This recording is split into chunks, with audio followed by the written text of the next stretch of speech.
હાલોલથી રામેસરા જતા રોડ પર ઘનશરવાવ ગામ નજીક આવેલી જયલક્ષ્મી ઇન્ડસ્ટ્રીયલ કંપની જેનું માલ સામાન અનલોડ માટેનું વાહન પાર્કિંગ મેન રોડ ઉપર કરે છે.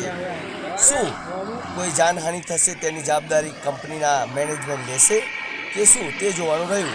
વારંવાર ગામના લોકો દ્વારા રજૂઆત તમે જોઈ શકો છો કે ગાડીઓ ઊભી છે ત્યારે બીજી ગાડીને નીકળવું હોય તો તેને ત્યાં ઊભું રહેવું પડે છે અને પછી ગાડી ત્યાંથી નીકળે છે. ઇન્ડસ્ટ્રીયલ કંપની છે જેની સામે હાઈવે રોડ આવેલો છે.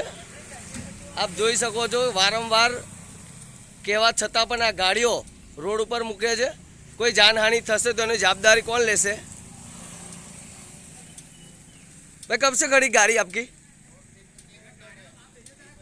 है? 3 घंटे से हुआ.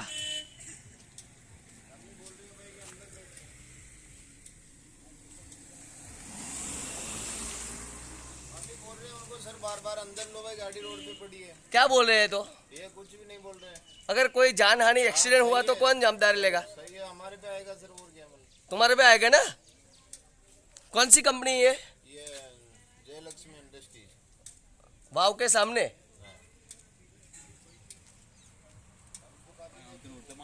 ना बधु जो आज आवड़ा तो भाई क्या मैं ये गाड़ियाँ क्यों नहीं ले रहे इधर से? अभी बात करो ही ना आपसे साहब. नहीं क्यों नहीं ले रहे? मैं क्या कर सकता हूँ? साहब से बात करो ही ना आपसे. बुलाओ आपके साहब से, बुलाओ वापस बुलाओ. बात तो करिए अभी आप. अभी तो बात किया. बुलाओ वापस बुलाओ. રસ્તા ઉપર ગાડી કેમ પાર્કિંગ કરો છો એવું પૂછતા સિક્યુરિટી ગાર્ડને કીધું કે ભાઈ તમારા મેનેજમેન્ટના અધિકારીને બહાર બોલાવો. ત્યારે મેનેજમેન્ટના અધિકારીઓ પણ બહાર આવવા માટે તૈયાર નથી અને કોઈ પણ પ્રકારનો સંતુષ્ટકારક જવાબ આપતા નથી.